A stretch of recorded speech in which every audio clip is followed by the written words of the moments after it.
क्या है संभल का सच? क्या आप जानते हैं? Welcome to my channel friends. चलिए आज इस वीडियो में जानते हैं सबूत के साथ, जी हाँ, विद प्रूफ, संभल मस्जिद का सच। मुसलमानों का दावा है कि संभल 16वीं शताब्दी में बाबर द्वारा निर्मित एक ऐतिहासिक मस्जिद है। यह गलत है। यह मस्जिद बाबर ने नहीं बनवाई थी। यू विल बी सरप्राइज्ड, 19वीं शताब्दी तक इसका अस्तित्व भी नहीं था। मुसलमानों द्वारा कब्जे में लिए जाने से पहले तक यह एक हिंदू मंदिर था। हाल ही में बहुत सुर्खियों में रहा है संभल।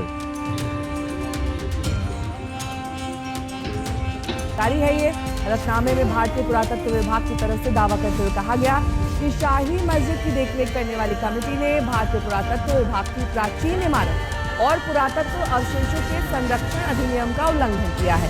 साल 2018 में मुसलमानों और उदारवादियों ने तर्क दिया है कि संभल बाबर द्वारा निर्मित एक ऐतिहासिक मस्जिद है, इसलिए इसे पूजा स्थल अधिनियम 1991 के तहत संरक्षित किया जाना चाहिए। यह बात भी पूरी तरह गलत है। संभल मस्जिद का निर्माण बाबर ने नहीं कराया था। यह हाल ही में किया गया कब्जा है। संभल हिंदुओं के लिए बहुत धार्मिक महत्व रखता है। You can say that Ayodhya और मथुरा जितना महान है। महाभारत में उल्लेख है कि भगवान विष्णु संभल में कल्कि के रूप में जन्म लेंगे। कल्कि विष्णु के भावी अवतार हैं। स्कंद पुराण में संभला में एक विष्णु मंदिर का उल्लेख है। आस्क योरसेल्फ, यदि सचमुच बाबर ने संभल में यह मस्जिद बनवाई थी तो इसका उल्लेख मुस्लिम साहित्य में होना चाहिए था। आश्चर्य की बात यह है कि इसका उल्लेख स्वयं बाबर ने बाबरनामा में नहीं किया है। पूर्व औपनिवेशिक साहित्य में कहीं भी इसका उल्लेख नहीं है। अबुल फजल, जो बाबर की मृत्यु के बाद लंबे समय तक जीवित रहा, संभल शहर का वर्णन करता है, लेकिन अबुल फजल ने भी किसी मस्जिद का जिक्र नहीं किया, कदापि नहीं। दरअसल अबुल फजल संभल में एक विष्णु मंदिर का वर्णन किया है। यह ध्यान दिया जाना चाहिए कि अबुल फजल वर्तमान रूप में एक मंदिर का वर्णन करता है, वहां एक मंदिर है। इससे पता चलता है कि अबुल फजल के समय 16वीं शताब्दी में भी एक विष्णु मंदिर मौजूद था। अभी तक किसी बाबरी मस्जिद का कोई निशान नहीं था। आगे क्या हुआ, कोई साहित्यिक सुराग नहीं है। फिर किसने ये कहा दिया कि मस्जिद बाबर ने बनाई थी? हालांकि भारतीय पुरातत्व सर्वेक्षण की रिपोर्ट हमें पूरी तस्वीर बताती है। कैंपबेल कार्लाइल भारत में सक्रिय पुरातत्ववेत्ता थे। 1871-74 में उन्होंने आगरा क्षेत्र का दौरा किया। उन्होंने संभल में सर्वे भी किया। उनकी रिपोर्ट 1879 में ASI द्वारा प्रकाशित की गई थी। देखिए उनकी रिपोर्ट के कुछ अंश। पुरातत्ववेत्ता कैंपबेल इस बात से शुरुआत करते हैं कि संभल में मुख्य इमारत जामी मस्जिद है, कि मुसलमान इसके निर्माण का श्रेय मुगल बादशाह बाबर को देते हैं। हालांकि वह तुरंत उनकी धोखाधड़ी को उजागर करता है। आर्कियोलॉजिस्ट ने खुलासा किया कि कई मुसलमानों ने उसके सामने कबूल किया कि संभल मस्जिद एक जालसाजी थी। बाबर के नाम वाला शिलालेख फर्जी था। उन्होंने यह भी खुलासा किया कि 1950 के दशक तक मुसलमानों को इस स्थल पर कब्जा नहीं मिला था। कैंपबेल ने खुलासा किया कि यह इमारत मूल रूप से एक हिंदू मंदिर थी। मुसलमानों ने धोखे से इस पर कब्जा कर लिया। इसके बाद हिंदू इस स्थल को पुनः प्राप्त करने के लिए अदालत गए, लेकिन मुसलमानों ने संभल में अल्पसंख्यक हिंदुओं के खिलाफ झूठी गवाही देकर केस जीत लिया। बाबर शिलालेख इतनी दयनीय जालसाजी थी कि उन्होंने बाबर का नाम भी गलत लिख दिया। इसके अलावा रिपोर्ट में कहा गया है कि वर्तमान इमारत बिल्कुल भी मस्जिद नहीं है। इसे किसी बाबर ने नहीं बनवाया है। वर्तमान संरचना का निर्माण राजा पृथ्वीराज चौहान द्वारा एक हिंदू मंदिर के रूप में किया गया था। इसे अभी अभी कब्जे में ले लिया गया है और मुस्लिम प्रार्थना के लिए फिर से तैयार किया गया है। इसके अलावा मुसलमानों ने मूल हिंदू सामग्री को छुपाने के लिए दीवार पर लेप लगा दिया।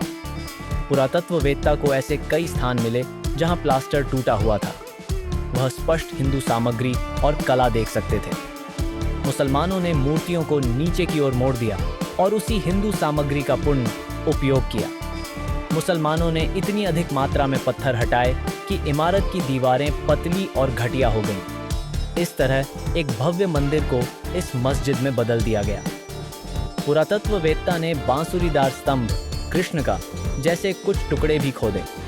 महायान और वज्रयान बौद्ध धर्म के अनुसार बुद्ध ने शंभाला में भविष्य के कल्कि के आने की भी भविष्यवाणी की थी। कालचक्र तंत्र कहता है कि रुद्र कैक्रिन नामक कल्कि शंभाला से प्रकट होंगे।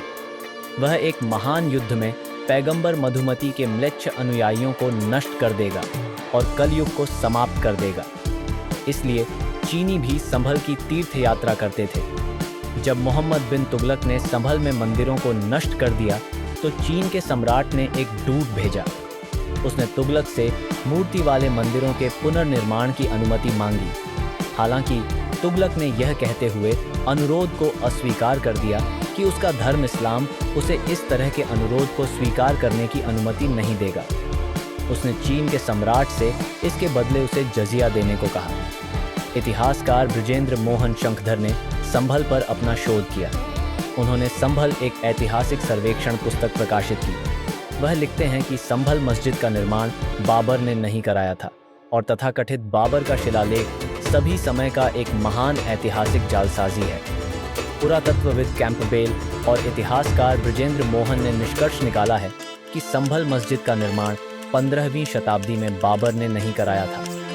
उन्होंने निष्कर्ष निकाला कि 19वीं सदी में इसे एक मंदिर से छीनकर मस्जिद में बदल दिया गया था। उन्होंने मस्जिद के अंदर के शिलालेखों को भी फर्जी बताकर खारिज कर दिया। जबकि गंगा प्रसाद जैसे अन्य इतिहासकारों का मत है कि इसका निर्माण स्वयं बाबर ने करवाया था। वे शिलालेखों की प्रामाणिकता स्वीकार करते हैं। हालांकि वे सभी इस बात से सहमत हैं कि मस्जिद मूल रूप से एक मंदिर थी। अबुल फजल के साक्ष्य को देखते हुए कि बाबर के बाद भी मंदिर अस्तित्व में था, व्यक्तिगत रूप से मेरी राय है कि कैंपबेल और बृजेंद्र मोहन सही हैं। केवल बेशर्म बदमाश और धोखेबाज ही विद्वानों की मुख्य सहमति को नकारने के लिए उनके बीच तकनीकी असहमति का फायदा उठाते हैं। इस बात पर आम सहमति है कि संभल मस्जिद मूल रूप से एक विष्णु मंदिर था। If you like this information and video, then please subscribe to this channel. And yes, please do like and share this video. Thank you for watching. Have a good day.